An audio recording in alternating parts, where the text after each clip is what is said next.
all. Hope you all are doing very good. Today, students, we are going to start our fourth chapter of class 7th, which is about heat and its effects.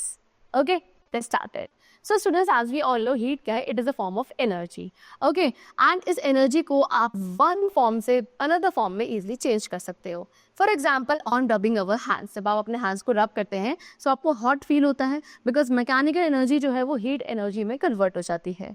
When fuel is burned, जब fuel को burn किया जाता है, तो जो fuel के अंदर chemical energy stored है, it gets converted into heat energy, etc. Right? So until the end of the 18th century, scientists believe that heat is a kind of fluid which flows from hot body to the cold body. So 18th century के end तक scientists ये मानते थे कि heat एक तरीके का fluid है जो कि hot body से cold body में transfer होता है या flow करता है. जब भी एक सॉलिड लिक्विड या गैस को हीट किया जाता है, उसके मॉलिक्यूल्स काइनेटिक एनर्जी गेन करते हैं and they start to move faster by giving more heat. जितना ज़्यादा आप हीट प्रोवाइड करोगे उतना उनके अंदर जो मॉलिक्यूल्स हैं वो फास्टली मूव करेंगे and therefore heat energy is the energy of movement of the particles. Okay, now effect of heat on heating. So heat करने पे आइस वाटर में चेंज हो जाता है and further on heating it changes into steam.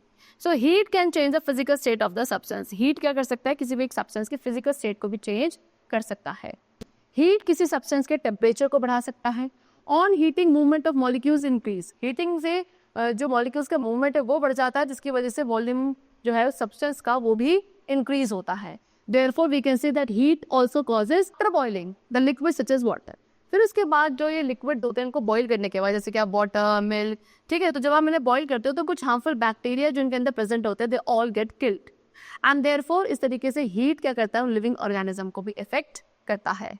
After heating करने के बाद vegetable, pulses या बाकी जितनी भी चीज़ें वो सॉफ्ट हो जाती हैं, उनका टेस्ट भी चेंज हो जाता है. बिकॉज जब आप रॉ वेजिटेबल्स को कुक करते हो तो उससे क्या होता है, आपने देखा होगा कि जो कुक्ड वेजिटेबल्स हैं या कुक्ड फूड आइटम्स हैं वो ज़्यादा टेस्टी होते हैं, ईजी टू डाइजेस्ट होते हैं, सॉफ्ट हो जाते हैं. That is just because of heating. Okay, cooking of vegetable क्या है, एक केमिकल चेंज है. दैट मीन्स व्हाट की heat also causes chemical changes. So these were the effects of heat. First of all, we are going to discuss about expansion. Okay? See, when we heat a substance, the movement of its molecule increases. This increases the molecular space and therefore the space occupied by the molecules also increases. That is, the volume of the substance increases and thus it concludes that heat causes expansion. So what they are saying? ये कह रहे हैं कि जब भी आप किसी substance को heat provide करते हो, उस substance के अंदर जो molecules का movement है वो भी increase होने लगता है, क्योंकि हर एक substance molecule का बना है ना. तो जब आप जितनी ज़्यादा हीट प्रोवाइड करोगे उसके मॉलिक्यूल्स का मूवमेंट बढ़ जाता है एंड इसकी वजह से अंदर जो मॉलिक्यूलर स्पेस है वो भी इंक्रीज होता है. सो वी कैन से कि जो स्पेस मॉलिक्यूल्स ने अंदर ऑक्यूपाइड किया था वो इंक्रीज हो जाता है, जिसकी वजह से सब्सटेंस का वॉल्यूम इंक्रीज होगा एंड वी कैन कंक्लूड कि हीट क्या करता है, हीट एक्सपेंशन कॉज करता है. नाउ सम प्रैक्टिकल एग्जांपल्स, कुछ प्रैक्टिकल एग्जांपल्स गिवन है. You have seen bullock cart, horse cart, आपने देखा होगा. सो इन कार्स के जो व्हील्स होते हैं ये आपके किससे, वुड से बने होते हैं ऑफनली एंड किसके ऊपर, एक आयरन स्ट्रिप के ऊपर माउंटेड होते हैं. अब आयरन स्ट्रिप क्या करती है, उसको प्रिवेंट करती है फ्रॉम टेयरिंग एंड ब्रेकिंग. ठीक है, टेयर होने से या ब्रेक होने से प्रिवेंट करती है दिस आयरन स्ट्रिप. लेकिन ये आयरन स्ट्रिप आपकी नेल्स के साथ फिटेड नहीं होती है. एक्चुअली इसको एक्सपेंशन मेथड के थ्रू फिट किया जाता है. राउंड आयरन स्ट्रिप, ये जो राउंड आयरन की स्ट्रिप है इसको स्लाइटली छोटा बनाया जाता है वुडन व्हील से. पहले इसको हीट किया जाता है एंड जैसे ही एक्सपेंशन होगा फिर उस वुडन व्हील को उसके अंदर प्लेस कर दिया जाता है. आफ्टर कूलिंग वो जब दोबारा ठंडा हो जाता है, आयरन स्ट्रिप जो है श्रिंक हो जाती है एंड उस व्हील के अंदर टाइटली ग्रिप हो जाती है. Secondly, the railway track on which trains run, जिन पे ट्रेन रन करती हैं रेलवे ट्रैक्स को भी आयरन से बनाया जाता है. ड्यूरिंग समर सीजन में आयरन एक्सपेंड करता है एंड इस एक्सपेंशन को अलाउ करने के लिए स्पेस जो है रेलवे ट्रैक के बीच में छोड़ा जाता है. If this is not done, अगर ऐसे नहीं किया जाएगा तो ट्रैक्स का जो एक्सपेंशन है वो उससे क्या होने लगेगा, वो बेंड होने लगेंगे एंड इससे सीरियस एक्सीडेंट्स भी हो सकते हैं. इन द सिमिलर वे, अब इस तरीके से स्टील ब्रिजेस में one end is made to rest on rollers with enough space provided for expansion during summer.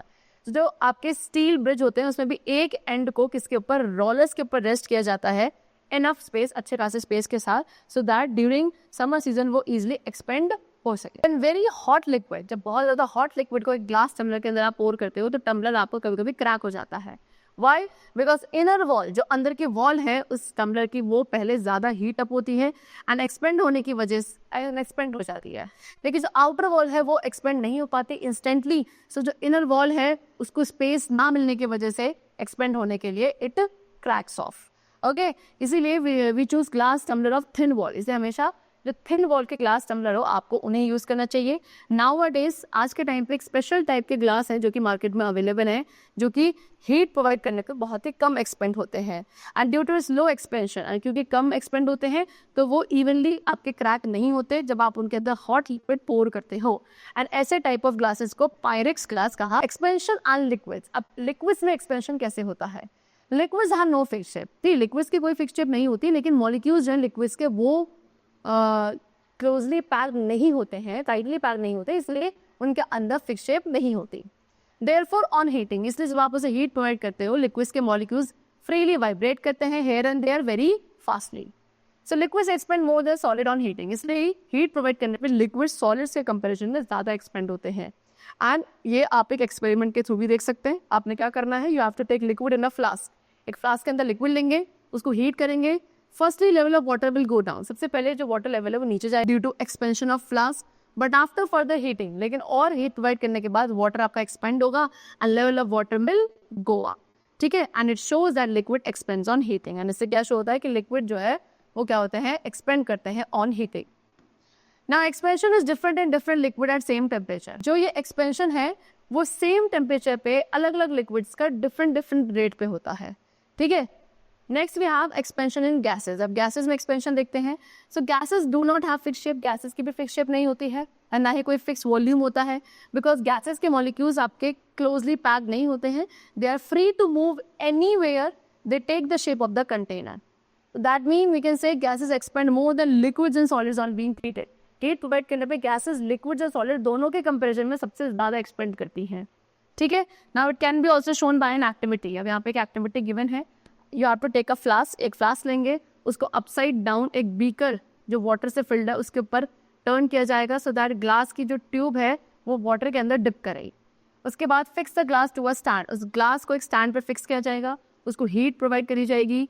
Bubbles of gas can be seen coming out of the tube, and उसके बाद आप क्या देखोगे कि उसके अंदर से गैस के बबल्स जो हैं वो बाहर आ रहे हैं, उस ट्यूब से बाहर आते हैं। एंड ऐसा क्यों होता है? व्हेन एयर और gas expends on heating it, क्योंकि जब अंदर जो एयर है या जो गैस है वो आप उसे हीट प्रोवाइड करते हो, वो एक्सपेंड होती है एंड वो फ्लास्क से बाहर आती है एज अ बबल।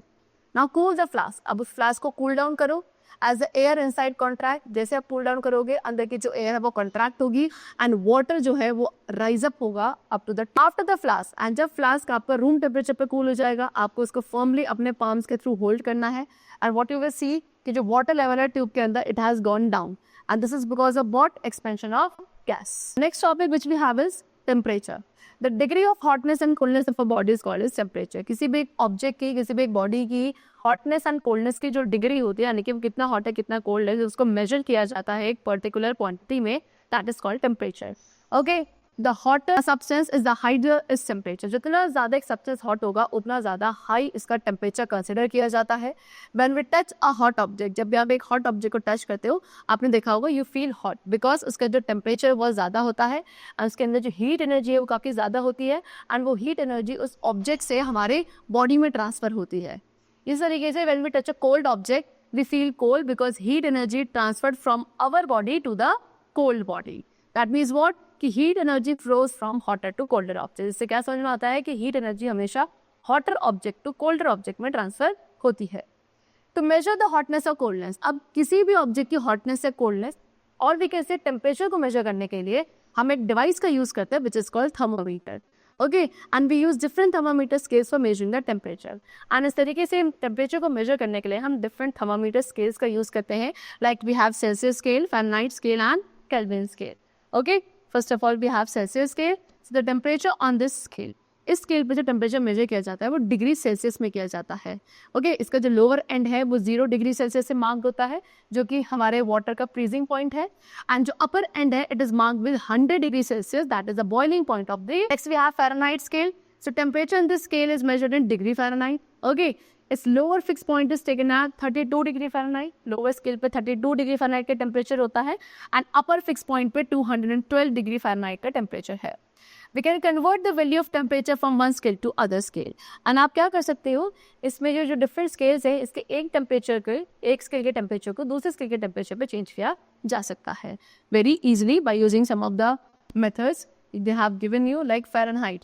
यानी कि अगर कोई वैल्यू डिग्री सेल्सियस में है सो उसको डिग्री फ़ारेनहाइट में चेंज करने के लिए what you have to do, you have to multiply that degree Celsius temperature by 9/5 and then you have to add +32 in that. Okay, इस तरीके से सेल्सियस में कन्वर्ट करने के लिए what you will do, we will do 5/9 multiply by Fahrenheit temperature -32. Let's see an example. First of all, we have to convert 15 degree Celsius to Fahrenheit. So 15 degree Celsius को Fahrenheit में convert करना है. So अभी हमने formula देखा 9/5 into C plus 32. Okay, तो Celsius temperature कितना है 15. So when we cut it, 5 is a 15, 3 9s are 27 and 27 plus 32 will become 59 degree Fahrenheit. Means what कि 15 डिग्री सेल्सियस टेम्परेचर जो है वो आपका फ़ारेनहाइट स्केल पे कितना होगा 59 डिग्री फ़ारेनहाइट होगा. Next we have what, convert 113 degree Fahrenheit to degree Celsius. So इसके लिए फॉर्मूला क्या था 5/9 इंटू फ़ारेनहाइट -32. तो फ़ारेनहाइट की वैल्यू है 113.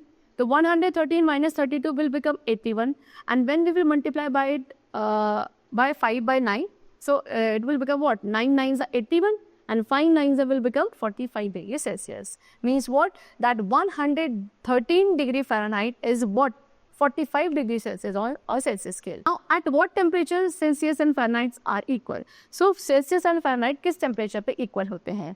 So इसके लिए आपने क्या लेना है, लेट एट x टेम्परेचर, आप मान के चलो कि x टेम्परेचर होता है जिसपे दोनों ही वैल्यूज इक्वल होती हैं. सो फ़ारेनहाइट के लिए हमने क्या लिया 9/5 into Celsius plus 32. So Fahrenheit temperature हमने मान लिया x, that means what 9/5 into x plus 32, it becomes what 9x plus 32 into 5 and it will become what 5x equals to 9x plus 160. Okay, then फिर उसके बाद इस 9x को इधर आप लाओगे, माइनस करेंगे 5x माइनस 9x एंड यहाँ पे रहेगा 160. 5x minus 9x will become -4x and will return 160.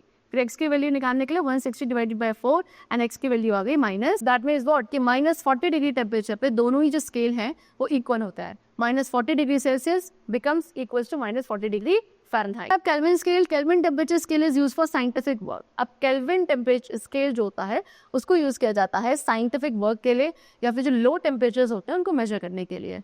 इसको मार्क किया जाता है 273 डिग्री केल्विन इसके लोअर एंड पे एंड अपर एंड पे इसकी मार्किंग होती है 373 degree Kelvin. Okay, and when we have to convert degree Celsius into degree Kelvin we have to simply add 270 to it. जब भी आप डिग्री सेल्सियस को केल्विन स्केल में चेंज करना चाहते हैं then you have to add 273 to it. जैसे कि 47 डिग्री सेल्सियस है तो 47 plus 273 will become 226 kelvin. Similarly, 92 degrees Celsius plus 273 will become 365 Kelvin. And then last is 98 degree Kelvin. अब इसको सेल्सियस में कन्वर्ट करने के लिए आप -273 कर दोगे, it will become -175 degree Celsius. Now next we have what, measuring temperature. A thermometer is an instrument used to measure temperature. As we have discussed कि temperature को measure करने के लिए हमारे पास जो device होती है that is thermometer. And thermometer which is available in the laboratories are thin glass tubes sealed at one end.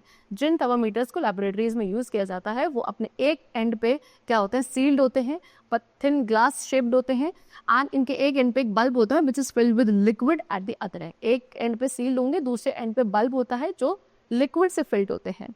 The most commonly and the most commonly liquids use किए जाते हैं for making thermometer that is mercury. Okay, अब mercury को use किया जाता है because ये silver color का होता है and इसको easily देखा जा सकता है through the thermometer. It does not stick to the walls of the thermometer. And secondly क्यों, क्योंकि ये mercury उन thermometer की walls पे stick नहीं होता and इसको काफ़ी commonly इसलिए यूज किया जाता है. Third, it is a good conductor of heat. Mercury heat का अच्छा कंडक्टर है and इसका यूनिफॉर्म एक्सपेंशन एंड कॉन्ट्रैक्शन होता है over a wide range of. Mercury can not be use for measuring temperatures below -39 degree Celsius. लेकिन very important point is that कि mercury को -39 degree Celsius से नीचे टेम्परेचर्स को मेजर करने के लिए यूज नहीं किया जा सकता. एंड ऐसे थर्मामीटर्स में एल्कोहल का यूज किया जाता है जो कि आपके -117 डिग्री सेल्सियस तक भी फ्रीज हो जाते हैं. दैट मीन्स आप ऐसे thermometers to use कर सकते हैं which are filled with alcohol in case of the temperature which is below -39 degree Celsius. The temperature of the body is measured. अब एक body के temperature को जब measure किया जाता है it is put along with the body, okay, and heat की वजह से जो mercury है वो expand होगा and वो उस thin capillary tube के अंदर उसका जो level है it will rise up. The temperature to which the mercury rises, अब जिस temperature तक mercury rise up होगा वो actually उस object का temperature होता है. Majorly we have two types of thermometer. Number one is clinical and the other is laboratory thermometer. Clinical thermometer is used to measure the temperature of short range. अगर short range का temperature है तो उसको major करने के लिए clinical thermometer का use किया जाता है एंड लैबोरेटरी थर्मोमीटर का यूज़ किया जाता है to measure the temperature of high range. Okay, चलो. So the chapter is completed over here. I hope you all must have understood it very well. We'll meet you very soon in the next class, and then take care and thanks to everyone.